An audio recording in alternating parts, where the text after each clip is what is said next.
I'd do the same. We're not interested in being shopped around to go to Vegas, to go to New York with no control. We haven't built Anthony Joshua. He hasn't built himself to this position just to say, yeah, go on then, off you go.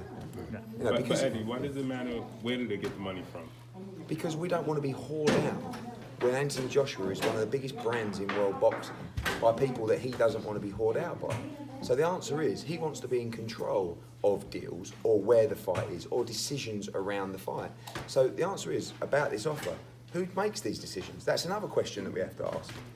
That's not unreasonable. We don't want to just sit there and be told, right, you've got to be there on a media tour, you've got to go there, the fight's going to take place there, it's on that network, these are the sponsors involved, by the way, they're all competitive to your sponsors. There's so many things to discuss in a deal of that magnitude with a brand like Anthony Joshua. It's not like, he's not Deontay Wilder. But how come it feels like Anthony Joshua and you are not on the same page? We're on completely the same page. We've spoken 20 times in the last 48 or 72 hours about absolutely every email. We are very, very close. We talk about it all the time. And he, like me, is interested in the offer if it carries the right terms. But it just seemed like he was ready because he put it out there. He said, listen, let's go, let's do would, it. Yeah, If this deal is right for us and the terms of this offer is right, there is every chance we will accept it. Until we know what those terms are, until we know the details of the deal, we cannot accept it. I can't make it any clearer. You talked about how easily a unification fight can fall apart. Do you think they feel that urgency the same way you do? I believe Deontay Wilder wants to fight. I believe Anthony Joshua wants to fight. I just requested a meeting to try and help to make the fight. It's not a case of, Deontay Wilder says, oh, Anthony, these guys, they're just robbing you. The guy's making 10 times more than Deontay Wilder is per fight. Deontay Wilder is being robbed blind because people are giving him a disservice. He's an excellent fighter. He's an excellent talker. He looks the part. He's an American. He's a WBC heavyweight champion of the world.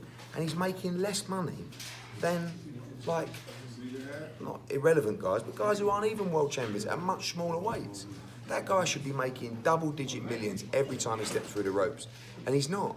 And I don't know whether that's got his back up or that's got a chip on his shoulder or what about that, but he seems to be like, I saw the message that he sent Anthony on Instagram, sent it to me straight away. Accusing us really that we're effectively doing a disservice to Anthony Joshua when Anthony Joshua owns the entire pot of money involved in every fight. But if they feel they can find a better source of money in America, where he's never fought before, then would you do that? Yeah, but we can make that money as well in America. But we'd like to be involved because Anthony would like to be involved and have some kind of control in the show. There is probably more money in this fight in America than there is in England. But our offer was based on a fight in England, where we have built Anthony Joshua. He feels like he would have an advantage in this fight. And with what he has built and the fact that he's the A side, if he had a choice, it would probably be in America. This offer is almost certainly not for UK, but that's not a problem. We can talk about fighting in America. We have no problems fighting in America. But again, we haven't been told where it is. I'm not sure they know where it is at the moment. The answer is who wants to pay the most money? But Eddie, as the promoter, is that a fight that you personally want next? 100%. Anybody that knows me knows a couple of things. One, I love to be involved in the big fights, right? Two, I like to make money.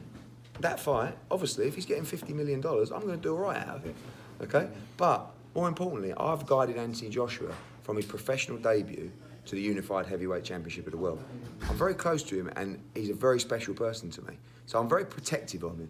I don't just roll over and say, yeah, that's fine, yeah, come on, quick, give me 50 million and let's just sign it, let's just give me the money. We've built a brand, we've built a reputation. We have international rights deals, international sponsorship deals that cannot be cut across. Again, this isn't Deontay Wilder. You could pay Wilder the money, he could pitch up without any considerations at all to the deal. All he has to do is take the money and be there. He doesn't have sponsorship deals. He doesn't have international TV rights deals. He doesn't have any of those. But you see where the issue comes in because everybody feels like, in the sport of boxing, Al Heyman's very successful. So for you to say, where's the money coming from? It's almost like a slap in the face to Al Heyman because How successful do you think the PBC's been and the money that was invested in the PBC? I think it's pretty. I think you need to do your research.